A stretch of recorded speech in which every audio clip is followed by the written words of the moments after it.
Yes, the next race on the program here on Derby Day is the Carbine Club Stakes over 1,600 metres for 3-year-olds. The Doncaster favourite Juggler won this race last year. I wonder what's going to win today. It's a quality field, I can tell you that. Number 1, Pet and Q from New Zealand is at $9. King Brian at $5.50. Slav Defence from the Bart Cummings stable is favourite at $4. Stately King is a 20-to-1 chance. Gold Ruler at $11 or 10-to-1. King Indian Attack, another of the Bart team, is at $15. Walter at the same price. Mr Piper, a big tip from trained by Kevin Robinson down at Berry, is at $8. Proud Bar, a good roughie, $34. Sir Debonair, $67. Priceless Asset, $21. I've tipped Revenge. I think he's great value, $15.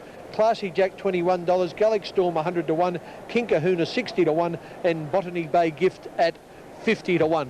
Simon, I'm going for Revenge. I think he's a bit of value, but I'm not looking for Revenge on you. What are you tipping? Oh, well, I've gone for value, Ken. It is a very difficult race to tip a winner in. I'm sticking with Bart. Denendry didn't get home for us in the last, and I've gone for King Indian Attack. Now, I'll have Attack of the Wobbles if it doesn't get up. It's good value at $15. I think it might even drift out a little more before they jump. Stick with Bart Cummings in this. Yeah, he's got a wide alley, King Indian Attack, but he's a pretty useful horse. He beat Revenge last start. They might fight it out again. Well, there's the scene in the birdcage as the horses walk around parading before the jockeys mount them. There's TAB number 4 in the blinkers, Stately King. Stately King's trained up at Hawkesbury. He's a pretty useful galloper, but he's taking on a pretty tough field here over 1,600 metres. He certainly does look the part all the same. Following him along there, we've got TAB number 15, and number 15 is King Kahuna, a last start winner in the bush at Gosford. King Kahuna will find this a little bit above him. Bart Cummings is having a pretty good trot. As Simon told you, he's tipped King Indian Attack, and Bart, of course, also has the favourite Slav Defence, which is TAB number 3, is out to $4.20 now. Slav Defence, there's 16. Botany Bay Gift, another horse that won in the bush last start at Newcastle to be exact, but I think they'll find Botany Bay Gift out in this class. He's trained by one of our better trainers, John Morrish at Randwick. The Carbine Club Stakes, always a quality race. As I told you, Juggler, no, Juggler didn't win this race last year. I was wrong, or did he? Yeah, I'm pretty sure Juggler won it. Let me have a look here. Carbine Club Stakes, yes, Juggler won the race, beat Super Shaquille, who's gone on to be a pretty useful horse. We've got horses like Golden Sword, won the race 2 years ago. What a good horse he was. Golden Sword turned into one of the best horses in Australia. There's TAB number 8, Mr Piper. Mr Piper from Kembla Grange, and there's the top weight. Number 1, Pet and Q, I think is the correct pronunciation. It's trained by Trevor McGee at Takanini in New Zealand, and Trevor won a race with one of his team at Canterbury on Wednesday. Grant Cooksley, an ex-Kiwi, will be riding the top weight here. The Chestnut with a white blaze, you should pick him up. There's number 6, King Indian Attack, the horse Simon wants to win. Long barreled chestnut horse. As I said, he won at Warwick Farm last start, got a good run that day. He's got 16 alley today, Simon. That might be the trick, getting him over from there. Yes, we will need a little bit of luck from the 16 alley, but with Larry Cassidy on board, you've got to give yourself a fair chance. King Indian Attack is by Marauding, and Marauding's absolutely been on fire in the last 12 months. Number 5 there, Gold Ruler, out of the Gay Waterhouse stable, Glenn Boss to ride. And I'm sure she'd like to start the day, or the early part of the day, with a winner if she could, leading into the Derby. Leading into Nothing Like a Dane. Yes, my word. There's Mr Piper. Mr Piper, as I said, trained by Kevin Robinson on the New South Wales South Coast at Berry. He's a grey gelding by Zephyr Zip. 2 starts back here, he won a 1,200 metre race at Randwick, and I understand from people down the coast that the horse has done particularly well. Okay, that's the scene here. Time now for us to go back to Ken Sutcliffe. Thank you, Ken. The public's interest has been definitely stimulated by the rivalry that exists between Saintly, Octagonal and Nothing Like a Dane. But just over 60 years ago, it took the appearance of just one horse to bring the general populace out in droves. He was, of course, the one and only Phar Lap. Owned by American businessman David Davis and trained by Harry Telford, Phar Lap's closest human companion was strapper Tommy Woodcock. Let's review a chapter in the life of a legend. The name Phar Lap in the original Siamese means bolt of lightning. He was incredibly lazy as a 2-year-old, being unplaced in his first 4 runs. It wasn't until his 3-year-old campaign that Phar Lap justified Telford's faith by winning the Rosehill Guineas and AJC Derby in a canter, followed by victories in the Craven Plate and the Victoria Derby in which he started at 9-2 on. The public at large were absolutely convinced their new hero was invincible, and Phar Lap at even money became the shortest price favourite in the history of the Melbourne Cup. Ridden a poorly judged race by Bobby Lewis, Phar Lap fought fiercely for his head from the outset and forged to the front 6 furlongs from home. Into the straight he was a spent force, and the 6-1 chance Night March drew level in the final furlong and careered away with a 3 lengths lead. The New Zealander Paquito finished on for second, with Phar Lap a length away in third place. Turned out for a spell, he returned better than ever. For the Red Terror, 1930 was to be an astonishing year. He finished third at his first run back from a spell, but was to win all but one of his next 24 starts. Phar Lap was a phenomenon, with an enormous stride, a high action in front, and propelled by powerful hindquarters into a gallop that no other horse could match. As the Caulfield and Melbourne Cup approached, Davis convinced Telford to scratch Phar Lap from the Caulfield Cup and plunge on the Amonis Phar Lap Cup double. The huge payout faced by unscrupulous bookmakers after Amonis won led to Telford almost losing his champion to would-be assassin. Mr. Telford got letters that they were going to shoot him and rang him up if they didn't scratch him or do something about it. They'd shoot him on the spot. Under tight security, Phar Lap, the 11-8 on favourite, made a one-act affair of the Melbourne Cup. Taking the lead on the turn, he straightened up for the easiest of victories. Under a tight hold from jockey Jim Pike, Phar Lap effortlessly cleared away from the field to go on and win by 3 lengths. Davis, not known for his generosity, elected to sell a half share of the horse to Telford at the expiry of the lease, and Phar Lap carried his new partnership colours in what was to be his final year.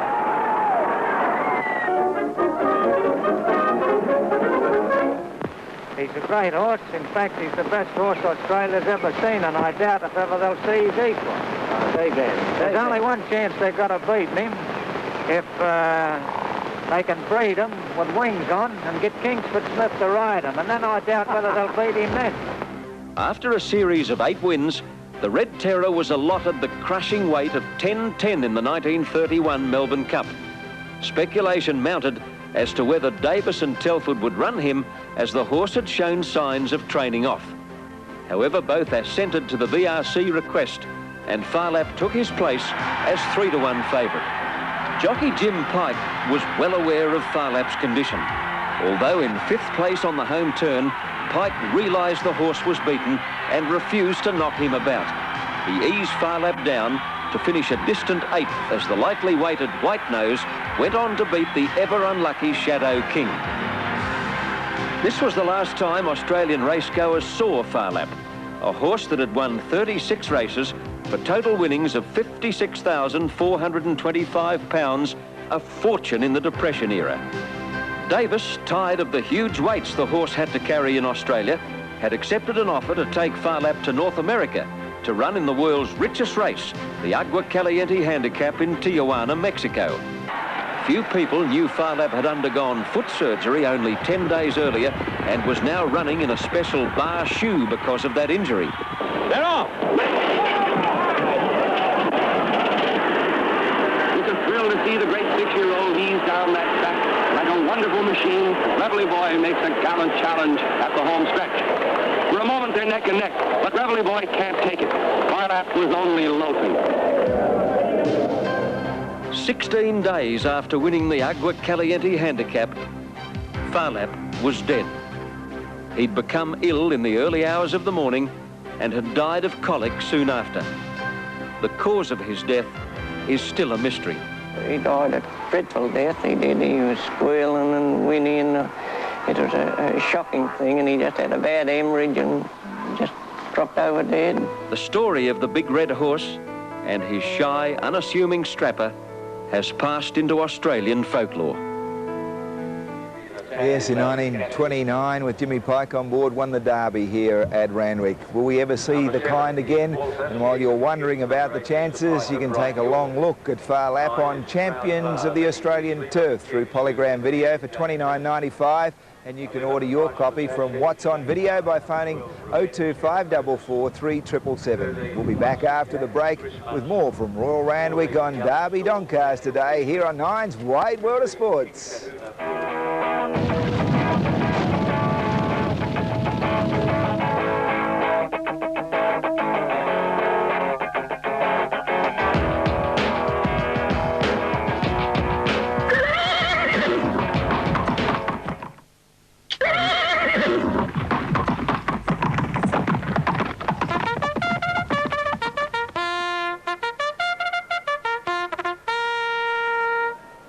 Well, that tells you they are getting ready for race 3, the Carbine Stakes. But before the Carbine Club Stakes, that's Botany Bay Gift there. Harry Troy, you over at the barrier? Yes, Ken, just about ready to jump in this event. Like the look of the Victorian horse King Brian, particularly like the look of Walter, the John Hawkes trained, and also Mr. Piper, mate. In a pretty tough affair, I'm going for Mr. Piper to beat Walter and the Victorian horse King Brian for third. And I understand you call number 1 Patonk. Simon, how did you like the look of King Indian Attack? Absolutely loved it. They've also come from the rafters out the back to bag it. It's tumbled in on the tote. It's tumbled in everywhere. They're racing. A little tardy, Priceless Asset is last to leave the gate, and King Brian didn't jump very well either. Sir Debonair bounded out in front, beginning smartly. King Indian Attack wide out, followed by Revenge, Gold Ruler. Then Gallic Storm, Mr. Piper, handy with Classy Jack, followed by Walter, King Kahuna. Botany Bay Gift is out very wide early, and then Stately King and Proud Bar, followed by King Brian, Slav Defence. Getting back to be second last, Patonk, and Priceless Asset is last after that slow start. Around the first bend, and Sir Debonair pulling in front, led by a length and a half to King Indian Attack. Classy Jack third, Gold Ruler taking closer order. Revenge is racing one off the fence in fifth posse, followed by King Kahuna on the outside of Walter. Gallic Storm is next, and moving up but pretty wide is Botany Bay Gift, followed by Mr. Piper between horses. On the fence then is Proud Bar, followed by King Brian, Stately King, Slav Defence, Patonk, and 2 lengths away last is Priceless Asset. Coming to the 600 metres mark, Sir Debonair just the leader over Gold Ruler. Whipping up quickly now in the striped cap is Revenge to make a line of 3, and King Indian Attack makes a line of 4 as they come around the turn, followed by King Kahuna, Botany Bay Gift. On the fence then is Classy Jack, and a gap to Mr. Piper. Further back in the field, Proud Bar, followed by Gallic Storm, and King Brian and Patonk are a mile back as they come over the rise. Revenge put his head in front, coming to the 200 over King Indian Attack. Here's Botany Bay Gift and King Kahuna. Further out, King Brian. Mr. Piper's about to get a late split. It's Revenge in front, 100 out over King Brian. Mr. Piper in the yellow with the green cap is bursting through on the inside. The Piper's going home the better, and Mr. Piper coming away on the line to beat King Brian. Third's a toss-up. Slav Defence got through near the fence. Priceless Asset wide out in that photo. Revenge and Sir Debonair close up with King Indian Attack, Botany Bay Gift, Proud Bar. Then King Kahuna, Walter, Patonk never in it, followed by Gallic Storm, Stately King and Classy Jack, and Gold Ruler has weakened out of it to run last. One of the big firmers, Mr. Piper, to pay $5.20 and $2 even, has won the money. He's there in the yellow colours with the black armbands and the green cap, the grey from the south coast. He got the prize from the Victorian King Brian in the hot pink colours down the outside. Beautifully ridden by Brian York, the winner. We'll pick it up from another angle. Now, you're just in behind the leaders, behind King Indian Attack in the red sleeves, and Revenge, the other horse in the red and white striped cap. He gets between them, the winner, Mr. Piper. Widest out is King Brian. He dashes along, but he's not going home quite as good as the Piper, and you'll find Mr. Piper first, second King Brian, and very, very close for third. They're all over the place. That's Princely Asset, widest out. Right over on the rails is Slav Defence. I think he's missed out. And Revenge in the middle. I'd say it's between Revenge, who possibly got third. Number 12 has run third, which is Revenge. So the placings are 8, 2 and 12. 8 the winner, $5.20 and $2. Number 2, $2.30. Number 12, I backed him straight out, has paid $4.80 for the place. Simon, a thrilling race. Yeah, it certainly was a thrilling race. King Indian Attack just weakened in the end. Full credit to Danny Nikolic getting King Brian fully extended over the line, but all in all, a good win to Mr. Piper. Yeah, and Brian York, the winning jockey aboard Mr. Piper, is with Harry Troy. Here they are. Thanks, Ken. Yes, I've got Brian York with me now. Brian, congratulations. A good effort, a really good win. It was, Harry. He's Not a bad horse, this bloke. His form this time in's been really good, in good company, and he won well today, so you'll go on with it. Certainly will, mate, and he really got to the line very well today. Showed he was right up to the job here with a good win first up, 2 runs back, and a very good win run the other day, as you said, behind Encores. Yeah, that's right, and it's the company he's racing against too that makes it good. I mean, he's still winning quite well, and suggested he's a lovely horse. It suggests he'll probably go on and win some nice races. Thanks, mate. Thanks for talking to me. Yeah, thanks, Harry. You might notice Brian York puffing a bit there, as was Kevin Moses after the first race and Shane Dye after the second. It's pretty hard work out there, but it's all worthwhile when you come back as the winner of the Carbine Club Stakes. Another break coming up, and then we'll be back with more action from Royal Randwick.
Yes, it's all action on Derby Day at Randwick, and if you back the winner of the Carbine Club Stakes, number 8, Mr. Piper, $5.20 and $2 even. Number 2, King Brian, paid $2.30 for the place, and number 12, Revenge, paid $4.80. Now for the latest sports update is my old mate, or I should say my young mate, Ian Maurice. Good on you, Ken. That's a switch you throwing to me. I feel like I should be doing the totes or something. Good on you. Now, the royalty of the racing industry is out in force. Michael Maher is with leading trainer John Hawkes. John Hawkes, the trainer of Octagonal. John, it seems, well, it was a year ago when this horse ran second in the Golden Slipper Stakes. It seems so far ago, but just a year. Yeah, time, flies very quick, and, he's sort of come a long way since then. He was a nice horse then, but he's, stepped up another cog or two. So, and today's pretty exciting, I think. He was always a very mature horse. Yeah, he was mature for his age, and yet he was immature. The main thing he coped with it, he was a very good doer in the stable, and that helped him get through all the stress. But as he's got older, he's furnished into a, more of a stallion, and he's getting better and better as he comes older. John, this is a fantastic race. I mean, you can't afford to be confident here, can you? No, it's that sort of race. I still feel the horse will win. They've all had different ways, tried to beat him, and they still can't beat him. I mean, maybe this is their last go to beat him, but they're still a great bunch of 3-year-olds. This year has been a sensational year for 3-year-olds, and it's just one of those years, whether they, might be years before we have it again, but it'll be a super race, win, lose or draw. He seems to be one of these sort of horses that when he gets into the mounting yard, when he gets onto the track, his ears prick up, he knows what's expected of him. Yeah, he's got to the stage now, he sees that many cameras, he knows he's a good horse now, and yeah, he does do that a little bit, so it's, but it's, it's great for the public, and it's great for everybody, and it's really, really great for racing. I'm lucky enough to be training him, but it's really good for racing for everybody, I feel. Good luck today, John. Thanks. Good on you, John Hawkes there with Michael Maher. Now, make a point to catch Sports Sunday this weekend for a fantastic insight to golfing's great enigma, Greg Norman. Well, what a crowd at Randwick today. One of the best I think we've had in years. Simon, the Derby Day crowd 1996. Well, I'd have it well up above 35,000, but I think I might be a better judge of horses and crowds. Oh, I think you're a very good judge, Ken. Since I've been hanging off your coat sleeve, and it's been about 3 years, that's 3 Doncasters I've seen and Derbies, and I've never seen a bigger crowd here at Randwick. The atmosphere is fantastic. There's plenty of colour. People are having an absolute ball, and the rugby league's even represented. The Optus Cup. Good to know that you knew who it was. He's our superstar, Brad Fittler, on centre screen. Star last night for the Sydney City Roosters, who cleaned up the Canterbury Bankstown Bulldogs. He's one of the few good-looking ones left. He hasn't been knocked around the head and the nose too much yet. I'm glad you said that, not when a few of the others are hanging around. OK, let's look at these prices on race 4. Presina from Brisbane is showing a big odds on the tote, $34. Well, I think Ruffles is a special, but I thought the bookies would be more generous, only showing at even money or $2. Seeker at $15. Emma's Affair, $7. Next Love, $41. Talk With Her Eyes is $61, $11 for Kirov Dancer. Fabulous Frisco comes from Melbourne, trained by Gerald Ryan. She's got pretty good form. She's just firmed a little there into $9. Ginty is at $26. Fiddlestick at $51. Livorno, trained by young David Lee, ridden by Darren Beedman, $17. Psalm, $41. High Cover, $34. Dizzy Height, $61. Stitches, $41. And Villa Igea at $100 to 1. Well, I'm going to go for Ruffles. Simon, what are you tipping? Oh, I'm on Fabulous Frisco. Her last 2 wins down in Melbourne have been exceptional as far as I'm concerned. Yeah, but both those wins were on rain-affected tracks. It doesn't rain up here in Sydney. Whether it rains or not, I don't care. I still think she can win the race. Gerald Ryan seems to be getting used to preparing his horses to run the Sydney way of going. As long as she handles that, she hasn't been the Sydney way of going before, I think she can win the race. Yeah, my word. Well, there they are. There's number 15, Stitches in centre screen, one of the roughies ridden by Brian York. I don't know if Ruffles is in yet, but there's a few others just starting to come into the enclosure at the moment. There's TAB number 3, I notice over there. Seeker. Seeker is one of the John Hawkes string. John, of course, will have the Derby favourite here today, Octagonal.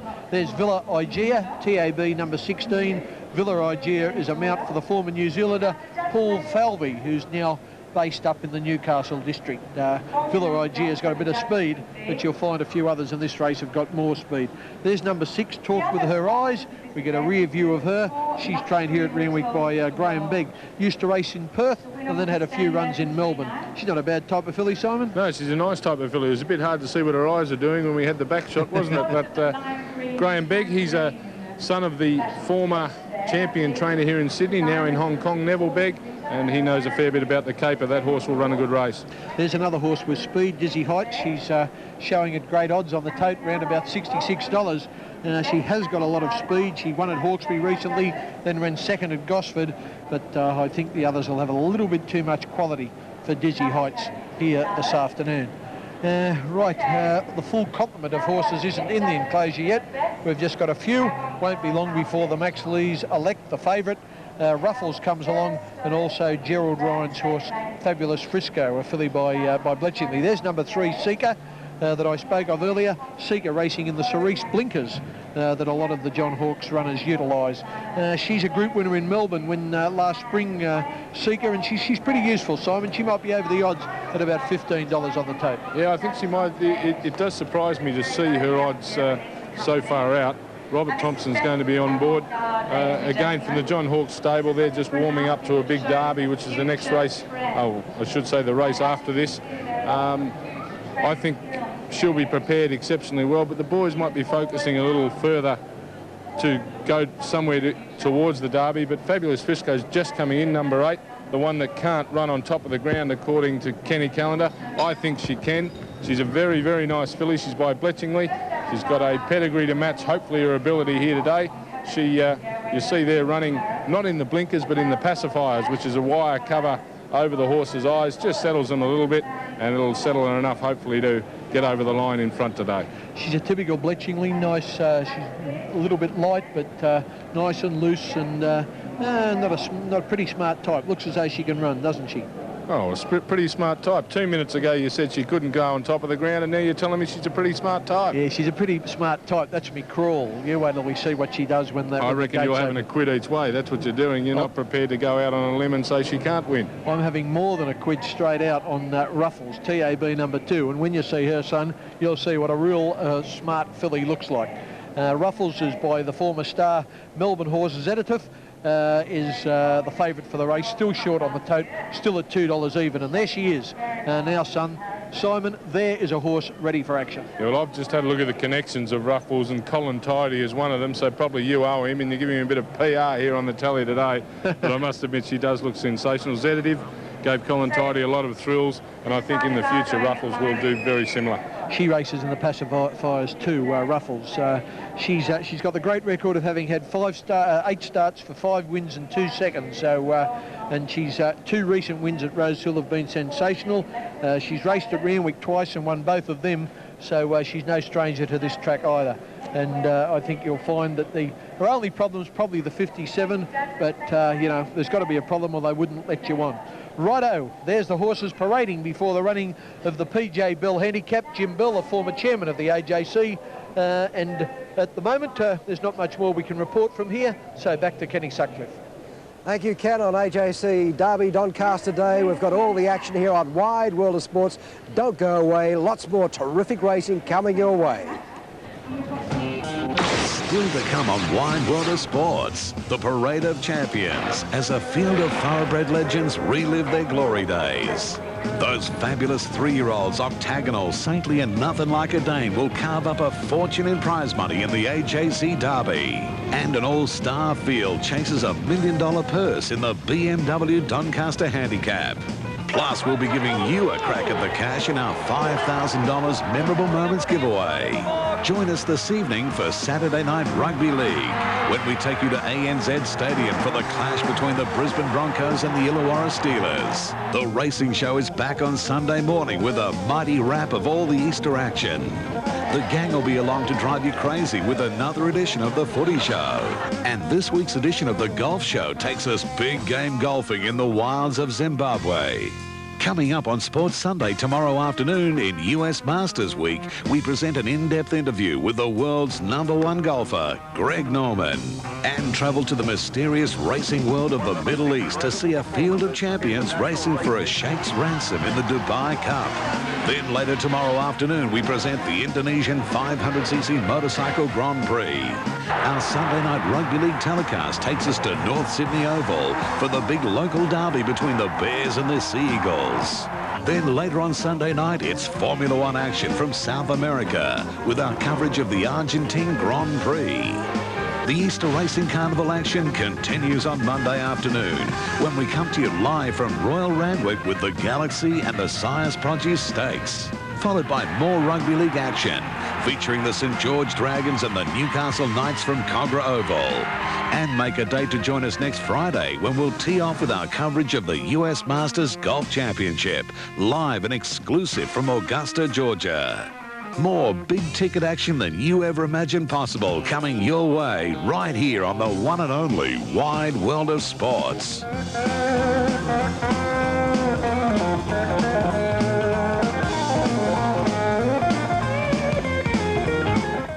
Maxie, I'm surprised that you didn't make the fashion parade out here in the fashion stakes. Now, I've never seen a crowd like this, by the way. It's absolutely tremendous. It's wonderful back there. One of the key elements to come out of the fashion parade is that the women these days are wearing heels much shorter. I thought that was pretty important, although some would be fairly deep down there in the turf. Was that your observation or something somebody told you, Max? No, I overheard the speakers. Milner's, of course, they've been out there. I mean, hats are around everywhere. I mean, this is just wonderful, isn't it? I mean, it is a big crowd.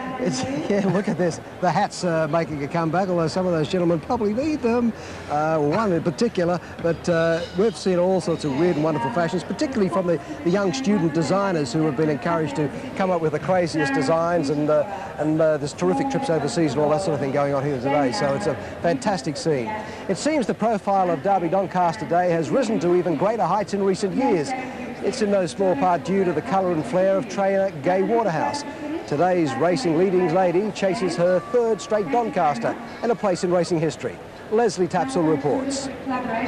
Down the outside is Pharaoh looking for two. Doncaster straight. Can he do it again? Light Up the World is getting up near the fence, but Pharaoh dashed to the lead from LA Glennon. Light Up the World followed by Aragen and Great Warrior, but Gabonese goes for home on Pharaoh. Look at Auntie Mary. Auntie Mary out of the pack is thundering home. Too late. Pharaoh makes it. Two Doncasters on the trot. Together, Gai Waterhouse, Gavinides and Pharaoh have added something special to the past two Doncasters. This time around, the extravagance of Group 1 Gavin is missing, but Gai alone shines bright enough to light up any racing stage. I thought you were going to do headstands out there. I thought I nearly did. It's not that you sort of plan it, it's just that it's very spontaneous. You work very hard with a team of people for over a year to produce these days, you know, to get the horses peaking at the right time, so you're very excited by the whole thing. Waterhouse has reason to be. While it seems highly unlikely 8-year-old Pharaoh can become the first horse to win 3 consecutive Doncasters, Gai remains on target for a rare treble.